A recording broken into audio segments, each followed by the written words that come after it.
if we don't do the work, if we let it go, if we neglect ourselves, or we live unintentionally, we don't make a change, then we're going to start backsliding, and we're going to go down this staircase the other way, to the basement. And there's 4 levels to that. The first level, al-Isfahani, he talks about is laziness to achieve goodness, right? So your alarm comes and you turn it off for Fajr, right? You don't pray the Sunnah prayers. You don't pray Witr. You buy whatever meat you find in the supermarket. You're not concerned with a halal income. You're not concerned with halal food. You don't really care as to what Allah thinks about how you dress or how you interact with other people. You're just kind of on cruise control. And so you can't get up the motivation to do anything great because you've already been lazy about the little things. What's the cure for this? Because al-Isfahani doesn't want to just introduce this in a negative sort of mopey way. He wants to give us an out. And the cure for this, if you find that this kind of describes you, the cure that the author says is to focus on your death, to focus on the shortness of this life, the inevitability of your death, the return to Allah subhanahu wa ta'ala. And this is what the companions used to do. When the companions of the Prophet alayhi salatu wasalam, when they started to lose their edge, they started to feel like they weren't,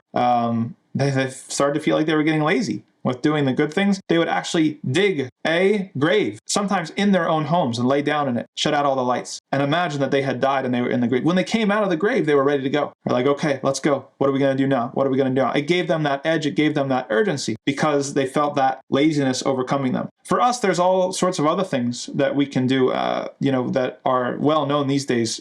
Proper sleep and a good schedule is really important. Getting up early, right? The blessing is in the morning. And another thing is good companionship, because a lot of people can't do it alone. Whether it's you're in a community, let's say you're not married, and so you don't have a spouse to help you with this stuff. So maybe you're able to do some sort of like phone tag, or some sort of accountability. We have WhatsApp groups for like push-ups and stuff like that. Why can't we have WhatsApp groups for Fajr, right? Who's making Fajr on time, or who's making Fajr in the masjid? And sometimes that little accountability is enough to get people back on the right track. And if you're able to, then the best solution for that is a righteous spouse, somebody who's going to be able to help you wake up for Fajr and make your prayers and remind you of the good and do it in a beautiful way. Which is why Allah subhanahu wa ta'ala wants us in a marriage, because we're supposed to have that sort of complementary relationship with somebody. So this is the first level, and this is the level that we ask Allah to protect us from, the level of laziness to achieve good things.